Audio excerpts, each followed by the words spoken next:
The truth of rebirth, why it matters for Buddhist practice. Each time you choose one course of action over another, you're making a wager as to the consequences of your choice. This is especially true if the choice is between something easy that promises pleasant short-term rewards and something hard that promises great rewards but only after a long time. Will the harder choice be worth the effort? Will the easier one be irresponsible in the long run? As a person embedded in time, there's no way you can know for sure.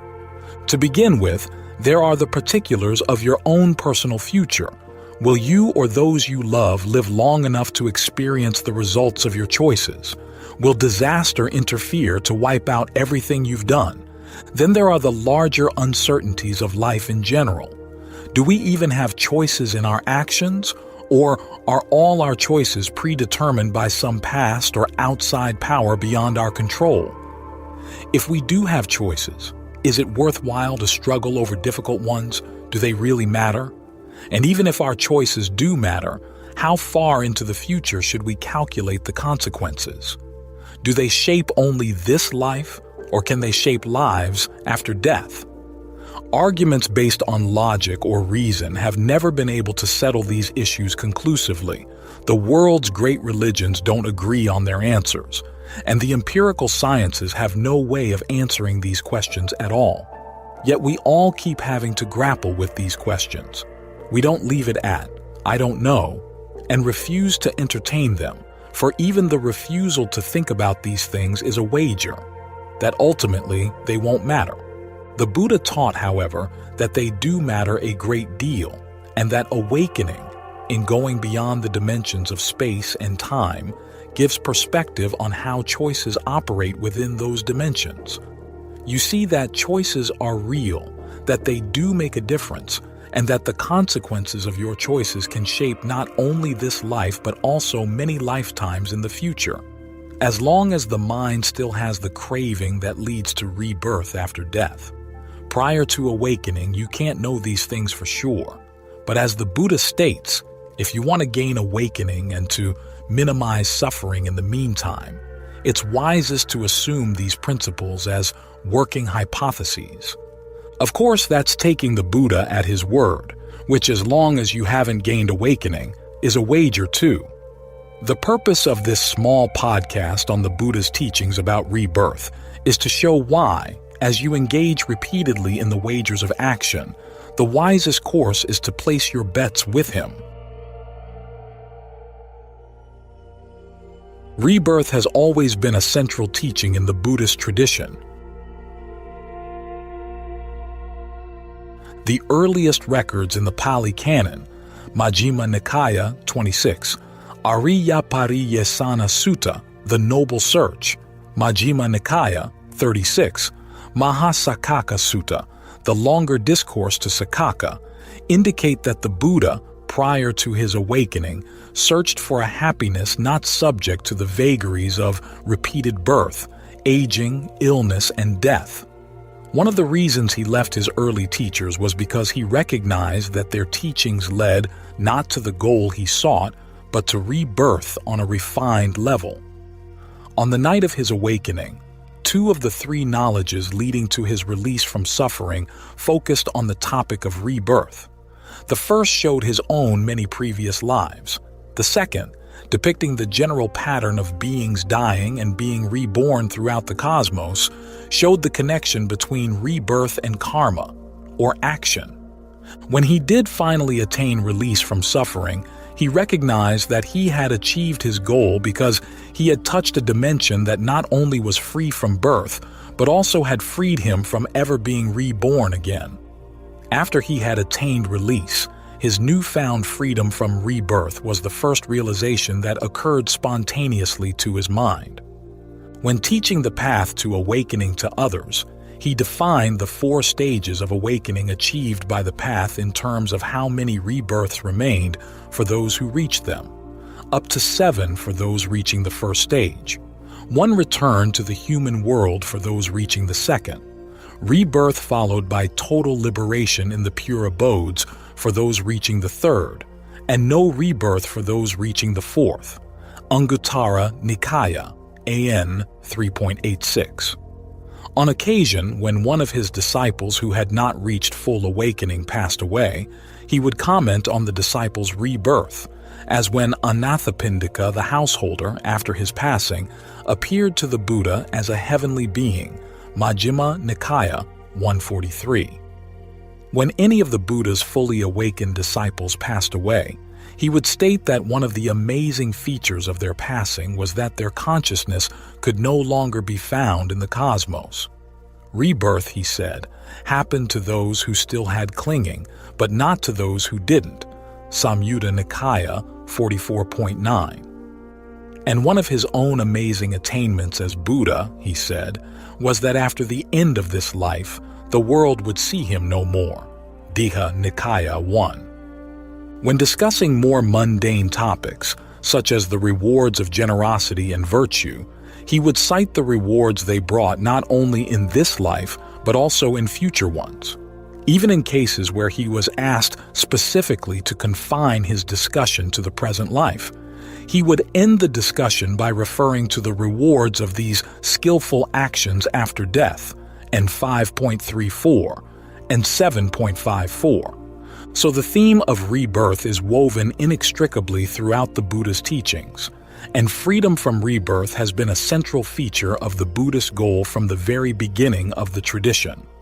All of the various Buddhist religions that later developed in Asia, despite their other differences, were unanimous in teaching rebirth. Even those that didn't aim at putting an end to rebirth still taught rebirth as a fact.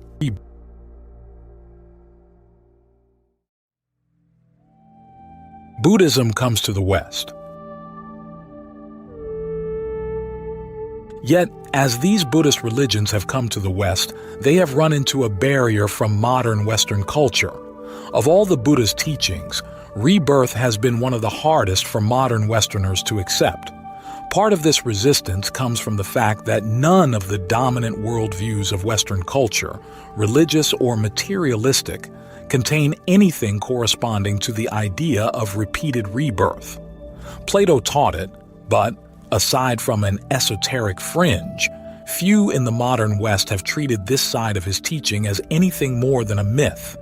For people who have felt burned or repelled by the faith demands of Western religion, there is the added barrier that the teaching on rebirth is something that, for the unawakened, has to be taken on faith.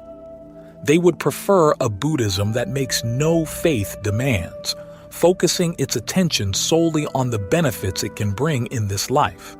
So, for many Westerners who have profited from the Buddha's psychological insights and meditational tools, the question arises, can we strip the Buddha's teachings of any mention of rebirth and still get the full benefits of what he had to teach? In other words, can we drop the Buddha's worldview while keeping his psychology and still realize everything it has to offer? We in the West have done this sort of thing before. In the late 18th and early 19th centuries, many European romantics and American transcendentalists found that they couldn't accept the worldview of the Bible because they were born in an era of new scientific discoveries, of geological deep time and astronomical deep space, that called the biblical worldview into question.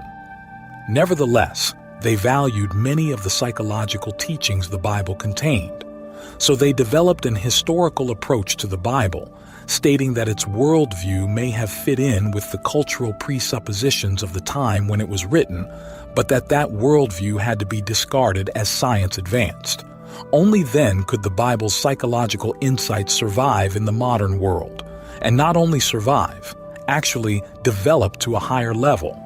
By dropping its out-of-date worldview and leaving cosmology to the scientists, the Judeo-Christian tradition could focus more precisely and effectively on the proper sphere of all religions, the development of the human psyche. This approach formed the basis of liberal Christianity and Reform Judaism. Inspired by this approach, many modern Buddhist teachers have argued that the teaching on rebirth should be treated in the same way.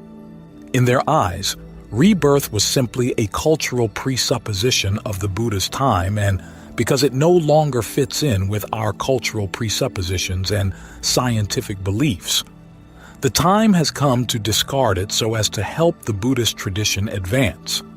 To support their argument, these teachers cite the works of historical scholars who state that everyone in India in the Buddha's time believed in the idea of rebirth and in the metaphysical assumptions about karma and personal identity on which the idea is based, that there's something within each of us that survives the death of the body, and that our actions shape where that something will be reborn. Thus, they argue, the Buddha, in teaching karma and rebirth, was simply going along with the crowd.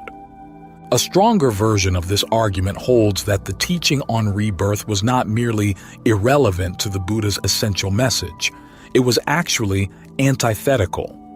Just as all great thinkers have their lapses, he, or whoever, in compiling the Pali Canon, put the teaching on rebirth into his mouth, didn't realize that his culture's assumptions about karma, rebirth, and personal identity were at odds with his central teachings on not self and the Four Noble Truths.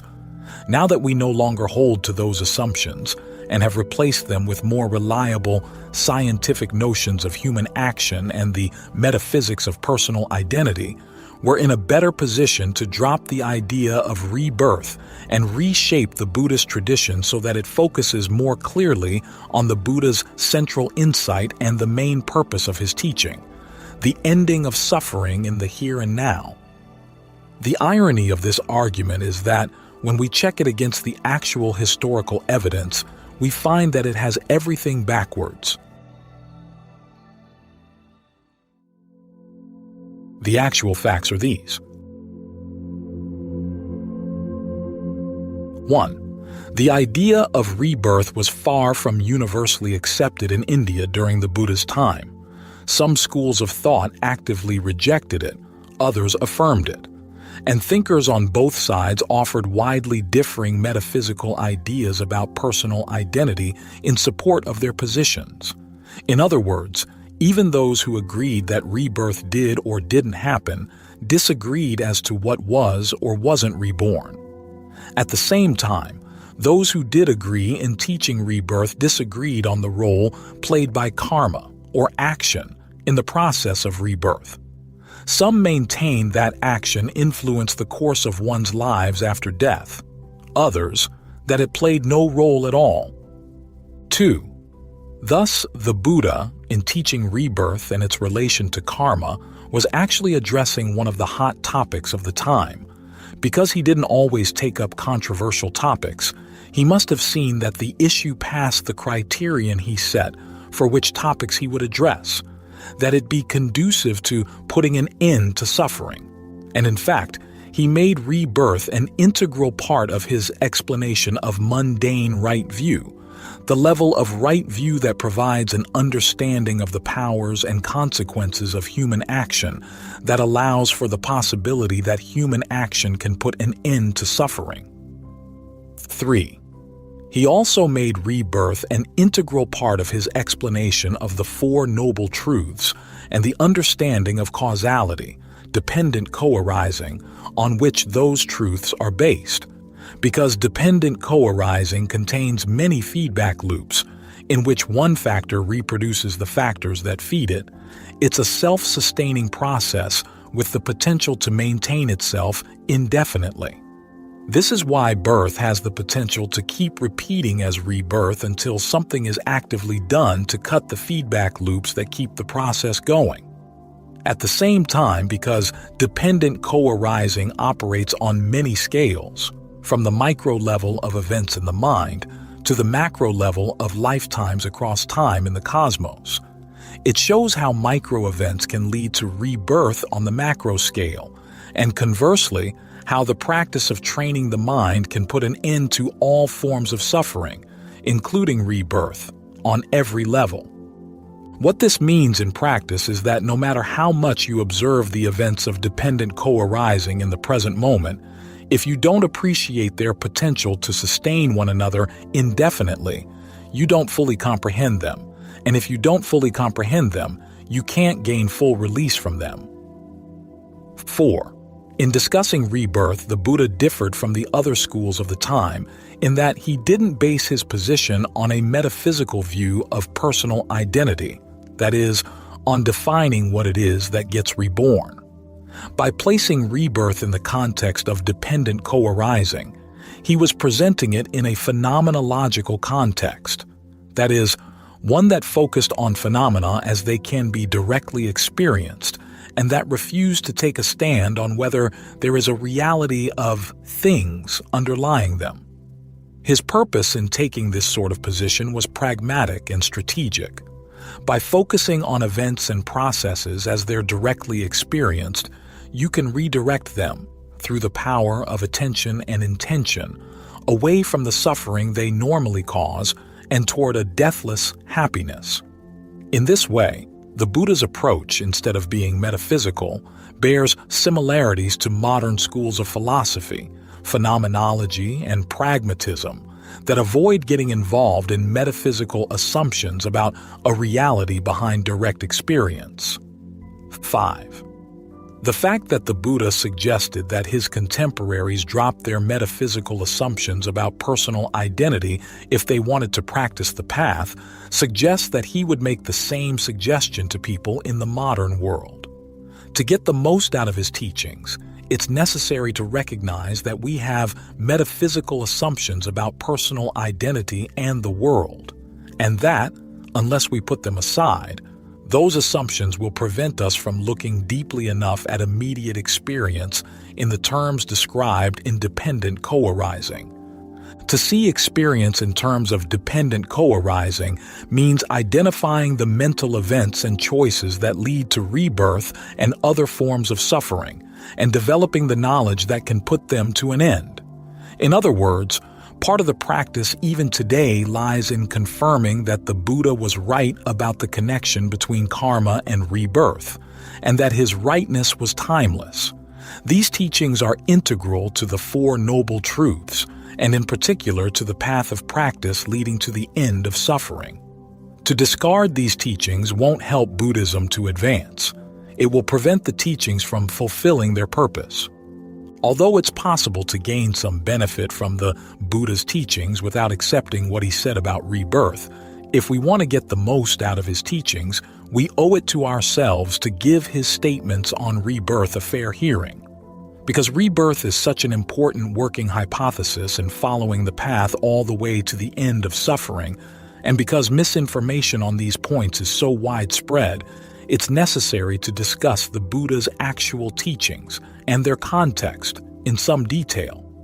In addition, because Buddhist thinkers in the centuries after the Buddha's passing often abandoned the Buddha's position on point number 4, they let themselves get drawn into metaphysical discussions about what does or doesn't take birth. We have to focus on the early Pali discourses to gain an accurate picture of the Buddha's own position on these issues.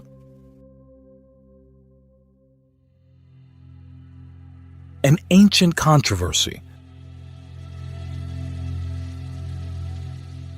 It's hard to understand why modern scholars keep repeating the idea that everyone in India during the Buddha's time believed in rebirth. Actually, the Pali discourses provide clear evidence to the contrary, evidence that has been available in Western languages for more than a century. The Buddha frequently referred to two extremes of wrong view that blocked progress on the path: eternalism and annihilationism. Annihilationism is the term he used to describe those who denied rebirth. Apparently, he didn't invent the term himself, as Majjhima Nikaya 22, Alagadupama Sutta, the water snake simile. Reports that other teachers sometimes accused him of being an annihilationist as well. Other passages in the canon depict some of the more colorful ways in which annihilationism was taught in his time. In particular, they mention two people who were famous for their annihilationist views. One was Ajita Kesakambalan, the leader of a materialist sect. DN2 reports him saying this: "There is nothing given, nothing offered. nothing sacrificed. There is no fruit or result of good or bad actions. There is no this world, no next world, no mother, no father, no spontaneously reborn beings, beings born without the need for parents in heaven or hell. No contemplatives or Brahmins who, faring rightly and practicing rightly, proclaim this world and the next after having directly known and realized it for themselves. A person is a composite of four primary elements. At death, the earth, in the body, returns to and merges with the external earth substance. The fire returns to and merges with the external fire substance. The liquid returns to and merges with the external liquid substance. The wind returns to and merges with the external wind substance. The sense faculties scatter into space.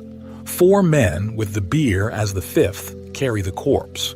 Its eulogies are sounded only as far as the charnel ground. The bones turn pigeon-colored. The offerings end in ashes. Generosity is taught by idiots. The words of those who speak of existence after death are false, empty chatter.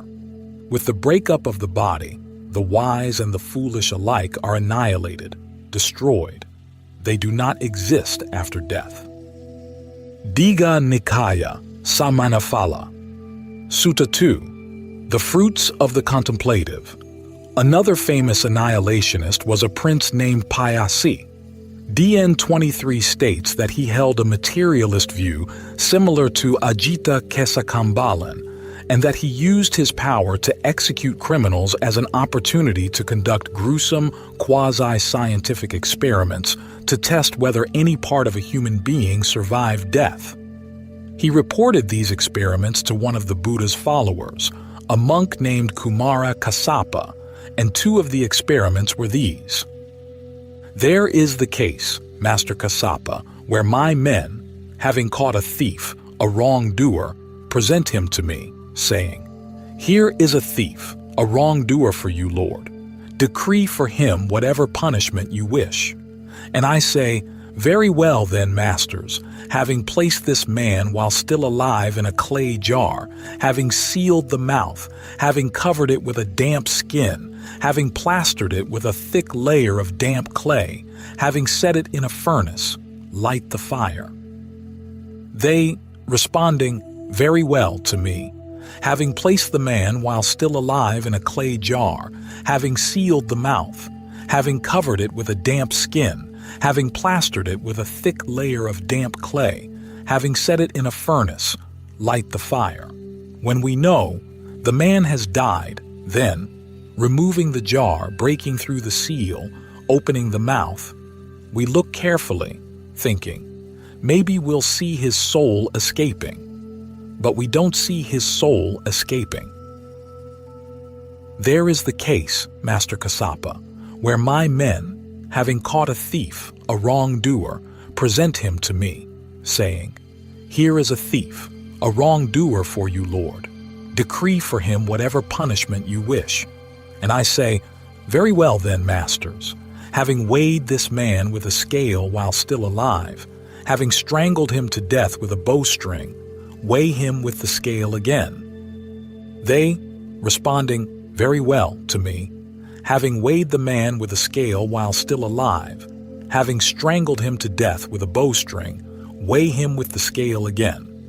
When he is alive, he is lighter, more flexible, and more malleable. But when he has died, he is heavier, stiffer, and less malleable. This is the reason, Master Kassapa, for which I believe there is no other world, there are no spontaneously reborn beings, there is no fruit or result of good or bad actions. Digha Nikaya 23. Digha Nikaya, DN 1, Brahmajala Sutta. The all-embracing net of views gives a more comprehensive picture of annihilationist views current at the time, classifying them by how they define the self-annihilated at death. There were 7 types in all. 3 of them defined the self as a body, either the physical body composed of the 4 material elements, a divine physical body, or an astral body. The view espoused by Ajita Kesakambalan and Prince Payasi would fall under the first of the three.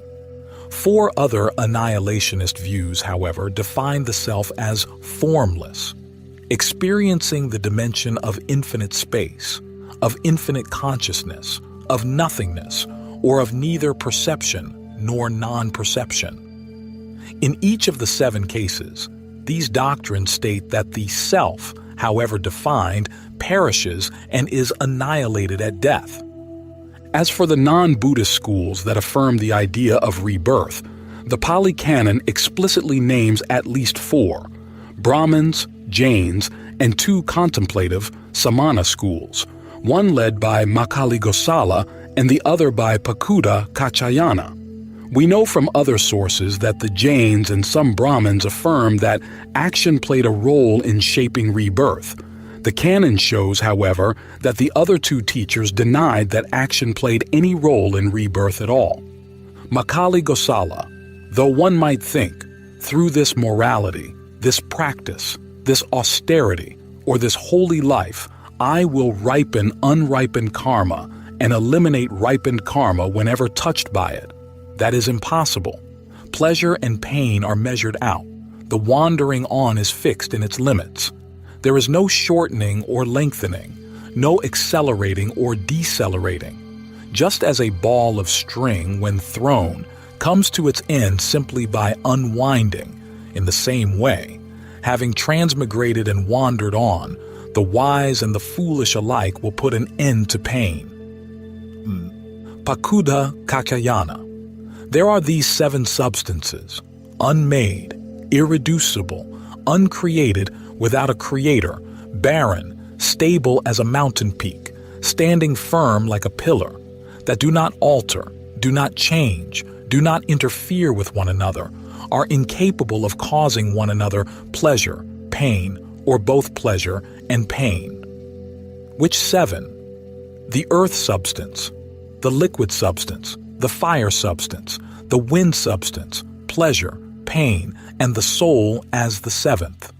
These are the 7 substances, unmade, irreducible, uncreated, without a creator, barren, stable as a mountain peak, standing firm like a pillar, that do not alter, do not change, do not interfere with one another, and are incapable of causing one another pleasure, pain, or both pleasure and pain. Digha Nikaya DN2, Samanyaphala Sutta, the fruits of the contemplative. In addition to these named exponents of rebirth, DN1 provides an overview of the different types of views it attributes to eternalists and partial eternalists. Eternalists like Pakuda Kachayana maintain that the soul was not changed in the least as it went through the round of rebirth. Partial eternalists held that some souls changed their position in the cosmos, and thus their experience of pleasure and pain as they went through different lives, whereas others never changed their position in the cosmos at all. Although the Pali Canon doesn't discuss these rebirth theories in great detail, we know from other contemporary sources that the Jains and Brahmins took great pains to define what sort of self or essence was reborn, and it's likely that Makali Gosala and Pakuda Kakayana did as well, for their theories of rebirth require a soul or substance in a person that takes birth after death. The most detailed discussions of what a soul might be are the Brahmanical Upanishads, which advance many theories about what is reborn. The self becomes consciousness and leaves the body, Bausa 6, 4.2. The self is bodiless, immortal breath energy, and is identical with Brahman, the underlying force of the cosmos, Bausa 4, 4.7. One supreme self is an astral body, Chiyuir 12, that can be detected by the faculty of the mind, Kathusa Q 3.9. The Upanishads also record many different descriptions of the soul's progress after death, the most interesting being the account in Chich UV 3:10, which divides living beings into 3 classes. Those in the most developed class gain union with Brahman after death. Those in the intermediate class go stage by stage to the moon, on which they feed. Then they return to earth as rain, becoming plants and then being reborn as the sort of animal that eats the plants. Those with good karma get to be eaten by human beings, those with worse karma by lower sorts of animals. The lowest class of beings, which includes tiny insects, suffers a fate that the Upanishad doesn't even describe. So it's clear that when discussing rebirth, both sides of the issue felt called upon to take a stand on two issues. The first was the nature of what a person is, and from there, an explanation of how that person is or is not annihilated at death. In other words, both sides assumed that they had to explain their positions by taking a stand on the metaphysics of personal identity. The second issue, among those who accepted rebirth, was the relationship between human action and rebirth, whether the course of rebirth was affected by human action or not. Given such a wide variety of views on both sides of these questions, it's obvious that the idea of rebirth was not an unexamined assumption in Indian culture. It was one of the most controversial issues of the Buddha's time. And the controversy wasn't confined only to the philosophers. In one of his most famous discourses, the Buddha addresses the Kalamas, a skeptical group of villagers, telling them that by avoiding unskillful actions and developing a mind free from ill will, a person gains 4 assurances in the here and now. If there is a world after death, if there is the fruit of actions rightly and wrongly done, then this is the basis by which, with the breakup of the body, after death, I will reappear in a good destination, a heavenly world. This is the first assurance one acquires. But if there is no world after death, if there is no fruit of actions rightly and wrongly done, then here in the present life I look after myself with ease, free from hostility, free from ill will, free from trouble. This is the second assurance one acquires. If evil is done through acting, still I have willed no evil for anyone. Having done no evil action, from where will suffering touch me? This is the third assurance one acquires. But if no evil is done through acting, then I can assume myself pure in both respects. This is the fourth assurance one acquires. Anguttara Nikaya, AN 3.65, Kalama Sutta, to the Kalamas.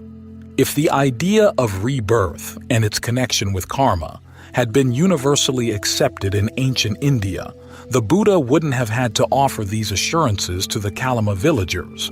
This means that we can't write off the Buddha's teachings on karma and rebirth simply as an undigested remnant from his culture. In teaching rebirth, he was consciously addressing an issue that was hotly debated, in a culture that expected him to articulate clearly his explanation for how and why rebirth did or didn't happen.